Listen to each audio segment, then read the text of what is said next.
Welcome back. It's time for Chapter 5, March of the Scourge. Early the next morning, Arthas and Jaina approach the village of Hearthglen. I dropped the difficulty of the game from hard to normal because it was way too difficult to talk and play at the same time. Hopefully this will make it smoother.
Alright, hopefully none of my support units are getting hit by any of the zombies. They don't appear to be. Oh, wait, yes, this guy is. Okay, we'll just grab everybody because there's a really small group and I don't have to worry too much about making sure that I have good micro-management of all my individual units.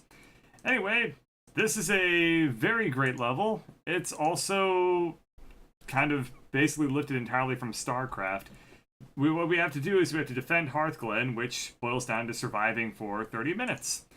Normally what we do in these sorts of games is we try to kill the enemies. This mission plays things a little bit differently in that we are just going to hold out for 30 minutes instead. And in StarCraft, what we were able to do is you were able to actually strike back against the enemy bases. If you're curious, in this mission, they have invincible structures and they have level 10 heroes and stuff, so it's pretty much impossible to break the spirit of the quest and actually go ahead and preemptively strike down the bases instead. But a lot of the same principles apply. We're going to go ahead and get our economy rolling. Because Jaina is not in this mission, the game decided to drop her entire inventory on the ground. I don't really see anything that's worth grabbing, but let's drop this potion of healing and pick up the claws of attack for right now. I will confess that the very first time I played this game and I got to this mission, when I saw all those boxes there, I didn't know what they were all about. So I was like, oh man, we got some really cool really cool special items just for playing this quest. But after a while, I kind of figured out, like, oh, these were just Jaina's items. Or rather, I think I had somebody point that out to me, but it doesn't matter. So, as you can see, dropping the difficulty drops the number of enemy units that get spawned by a considerable margin, and it becomes a lot more doable. So, I'll be able to do my usual strategy of just spamming a bunch of towers here and not having to rely on any sort of defensive army. Let's go ahead and get some extra riflemen going. We have a lot of footmen already, but we could use the extra damage that'll come from having the ranged units. And as I said before, I will go ahead and spam towers. So one thing that's really interesting about this map that you have to be careful about is you really don't have a whole lot of trees. As you can see, everything that you can safely get is contained within these walls. But hopefully that won't be much of an issue. Oh, and you'll also notice that these are green Scourge. The forces below are purple. I don't really quite know why it's done that way, but I think it has something to do with the limitations of the AI.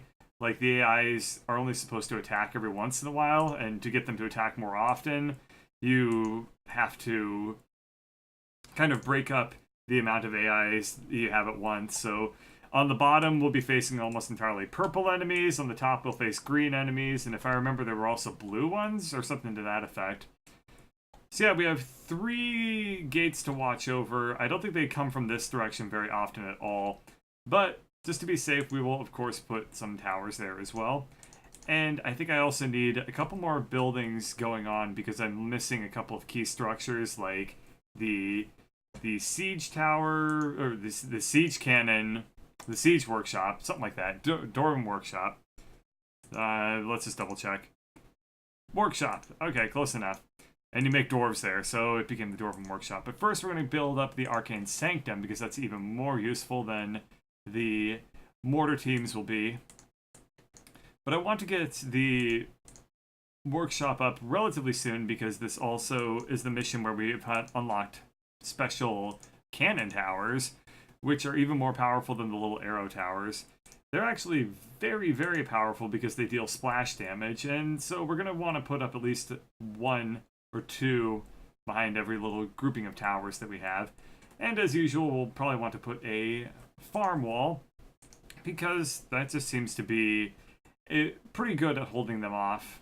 I mean, when it spawns a million enemies on hard mode, it doesn't become nearly as useful, but hopefully we won't be dealing with that too much anymore, and we can do some reasonable amount of work on the defense side of things, because they were spawning groups of like 12 necromancers on that previous mission, which kind of really slowed things down a lot because they were just able to do a ton of damage, and I just wasn't able to handle that many groups at a time. So now that we have the guard towers more or less fending for themselves, I'm going to go ahead and start traveling up this northern path because... Oh, yes, we also get sorceresses in this map. But anyway, if we travel up the northern path, we'll get some goodies. But first, let's get some extra sorceresses because they're super useful. So while the priests are basically they're the healers and the buffers, the sorcerers are the aggressive ones, and they're debuffers instead. So hopefully we'll just pull this peasant back a little bit. And yeah, it's sending out groups of ghouls and 3 or 4, which is far, far easier to handle than groups of necromancers in massive amounts. So the basic sorceress spell is slow, which slows down enemy movement and attack speed. It's an all-around great debuff, and it's auto-cast, which is really, really nice. We will have more than one control group at a time, but I will kind of dumb down things a little bit and just have all my melee in one group and all my ranged in the second group to keep things a little bit simpler. Let's pull the sorceress into that group. Probably should get at least a handful more priests. And, of course, let's start working on the farm walls. Let's do... Oh yeah, we can't build on the rocky path, which is a little bit annoying because I placed this tower too far forward, but that's okay. I think that it'll be just fine. Something must be getting repaired right now. No, I think that I just repaired the tower, so that's why my gold is off of a nice even divisible by 10 number. So yeah, I'm not going to really bother putting a whole lot of towers up here. Oh, right, this is the direction they come through. Okay, so these paths actually eventually connect. We can get a mortar team and use the flares, which we just finished researching, and actually scout out the map from a distance. But I think this is enough units to go ahead and make progress towards the north.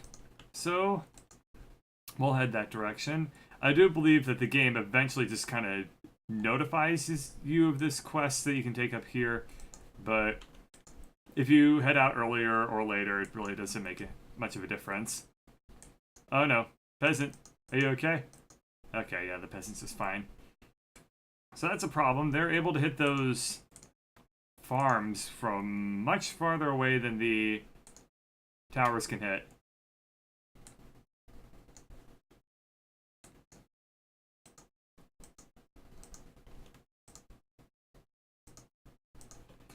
Alright, so this was the northern quest. We have this caravan which marches along and messes everything up.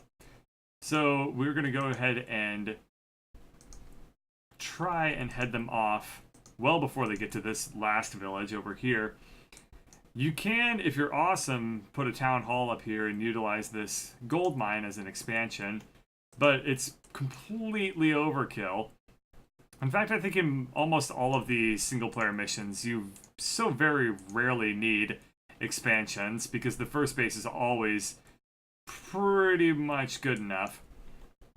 So those towers are definitely holding themselves a lot better than they were before. Let us pull into the second village. Yep, they haven't reached here yet. And yeah, so the caravan was the orange undead. So I really do think that it just has to do with what the AI is able to kind of multitask at any given time. Depending on, you know, how big the control groups are and stuff like that. AIs and RTSs are really interesting because they have to cut so many corners, but they also have to be very, very smart at the same time. So they're just really cool. You can't really do a lot of the usual stuff that you would do with AIs, like you would do with, say, a chess bot, because there's not the turn-based aspect of it. And a big thing about RTS is that there's always the fog of war. You never really know what the enemy is going to have. And a lot of the AIs that have a lot of research behind them, like you would see in conventional games like chess and stuff, they operate on the fact that they can see pretty much the entire game board at any given time. Now, there are ways around that, and they're really fascinating. I don't know why I got into the topic of AIs, but seems to be interesting enough to talk about. At any rate, with AI, you can have AIs that don't have perfect knowledge of the game board, and they kind of use really, really interesting mechanics where it's called Bayesian nets and stuff like that. I don't know too much about that, but at that point it's almost more math than any sort of computer science. It's like you're maximizing your expectations based on the amount of information you have at any given time. Right. You can kind of figure out what that's going to be like. But yeah, if you want to look into that, Wikipedia articles in general on AI are actually super duper well written and good. So I don't see where the caravan is. Oh, I found the caravan. Let us get ready to mess the caravan up. So I think that the necromancer probably wasn't the best target for that. Wait, yes they were. So I kind of got confused about which enemies would be good targets for the holy light bomb, because it's supposed to work on undead, and sometimes it's like, oh, they're not really undead. They're just yeah, shut up, Arthas. They're just humans that are aligned with the undead. So as you can see, those units that made up the caravan were a little bit different than anything we've seen so far. They were the siege unit of the... well, there they are right now. Called meat wagons. And meat wagons are going to put a real wrench into my tower-based defense strategy, because I will have to go ahead and do a call to arms and send some militia after them. So the meat wagons can outrange towers. That will be problematic. So I have to send in all the militia guys I can to melee the meat wagon instead. The meat wagon can't hit things that are in melee range of it, so it just has to stand there and take it. And what it was doing over here was it used diseased corpses on my units. And it's basically the poison effect of this game. Nothing too unusual, nothing we haven't seen before. But we're going to go ahead and heal up that footman. We're going to pull everybody into the Fountain of Health, which is something I should have done a lot sooner. But if we crowd ourselves around the Fountain of Health, then that will offset the disease enough to where we should be able to survive easily enough. Alright, Arthas picked up another level. Let's use Resurrection. Resurrection just brings units back to life. Ah, I think I've thought for a second that maybe it would bring the ogres back to life, but I appear to have been mistaken. And boy, this disease is lasting a really, really long time. I wonder if it will ever go away. It seems to be taking its time. This abomination has Unholy Frenzy. That's one of the spells that Necromancer adepts can cast. And basically, it just kind of makes them attack a lot faster. As you can see, their speed is now very fast. And you can tell that it's buffed because the text is in green. Usually the abominations are not able to attack nearly that fast. But one of the best combos in this game is actually the Necromancer and Abomination combination, because of the thing that you just saw right there, where they get the super fast attack speed. Alright, we're halfway through this mission. Let's go ahead and kill off the Ogre Lords.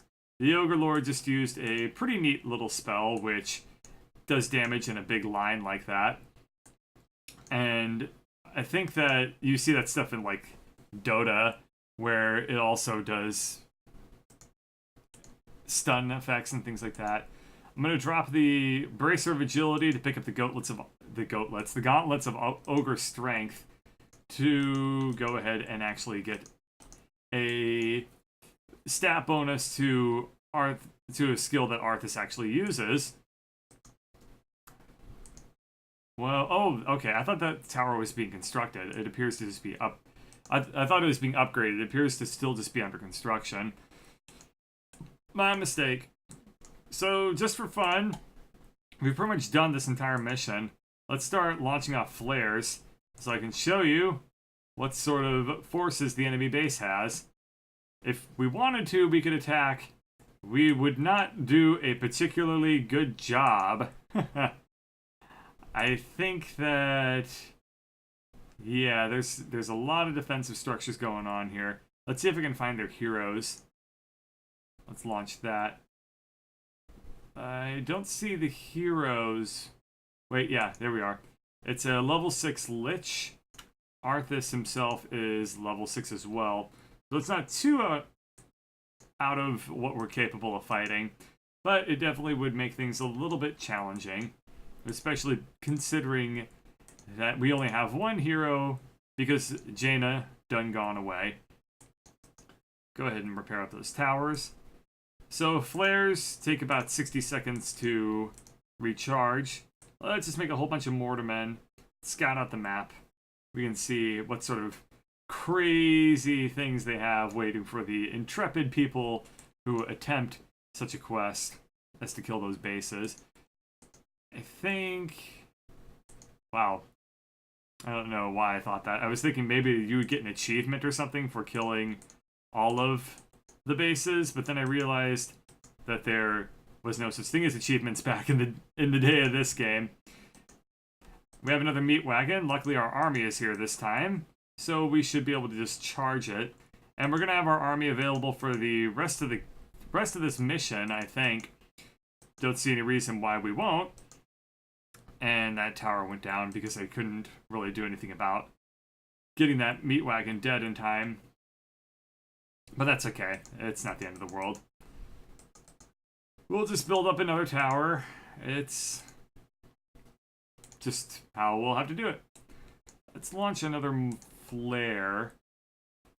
Let's launch it over here. I think that's where another base it is. Nope. Okay.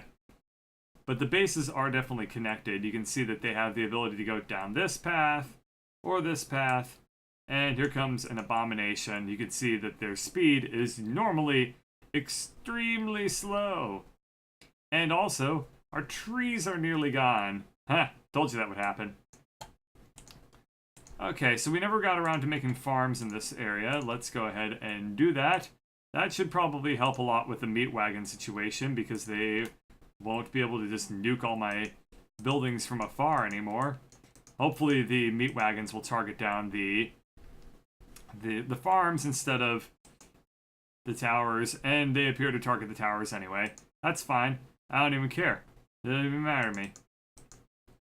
So, I was about to say, I think that this game has, or not this game, this level, every every base kind of focuses on different unit groupings. I've seen mostly necromancers and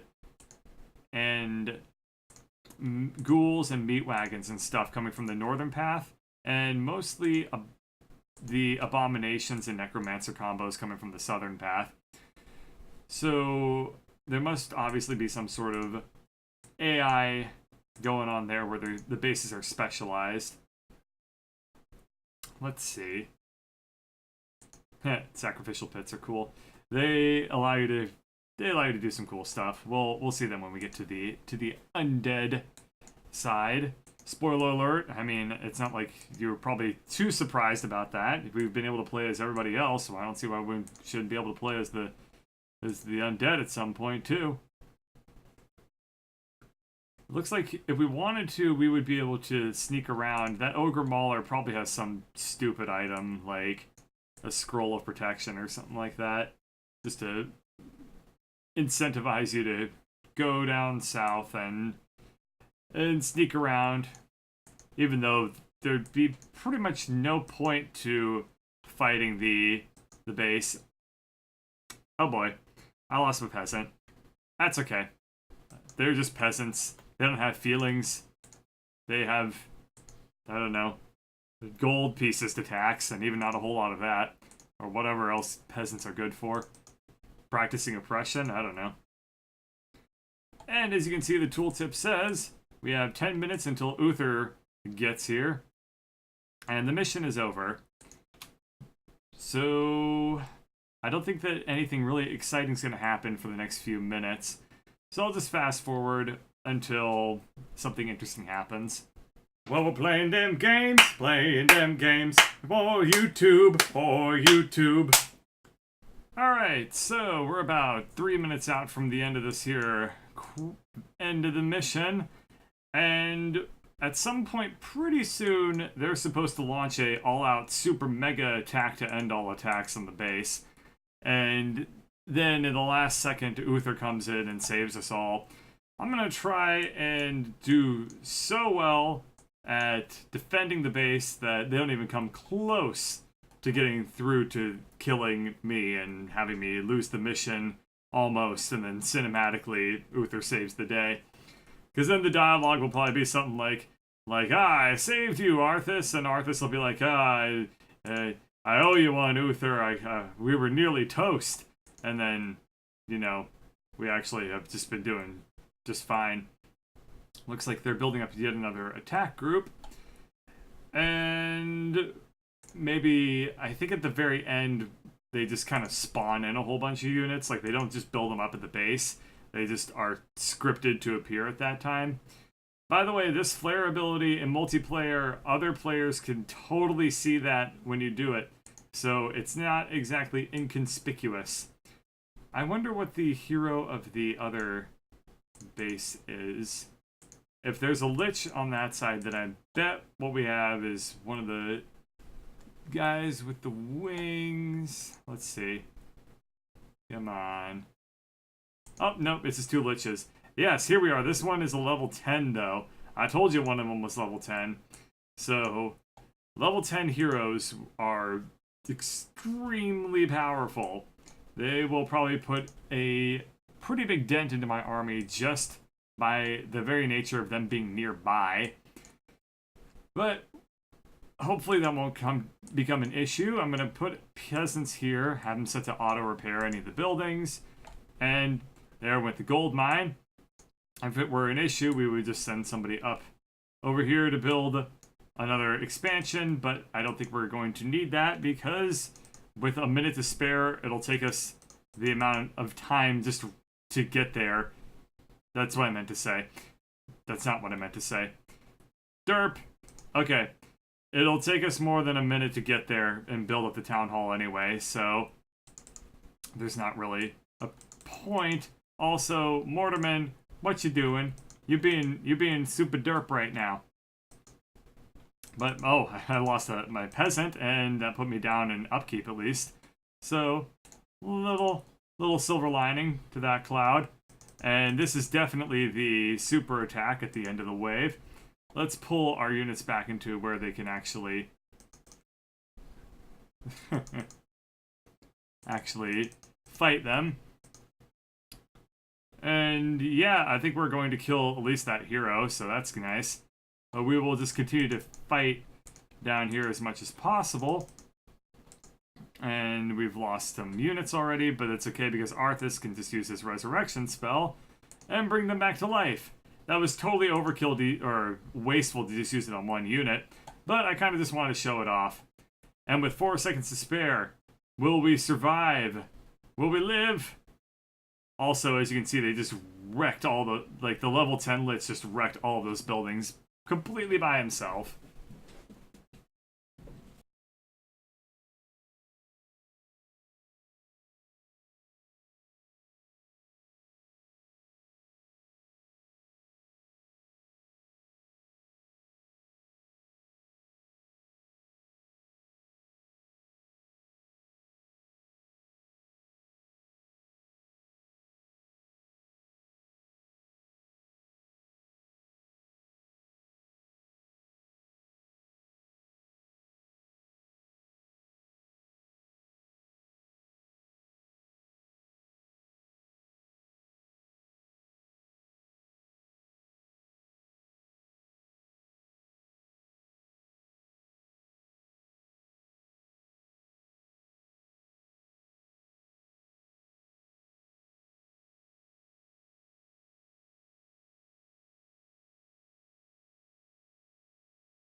Man, Arthas, you gotta cool down. Uther, he's your friend. He ain't such a bad guy after all. It's not like, you know, he's Mal'Ganis. Alright. That about wraps up this episode. Can't really think of anything else to do, except to talk about the point screen. As you can tell, I clearly was preparing a glorious thing to say at the end of this level. Yeah, right. Thank you all for watching.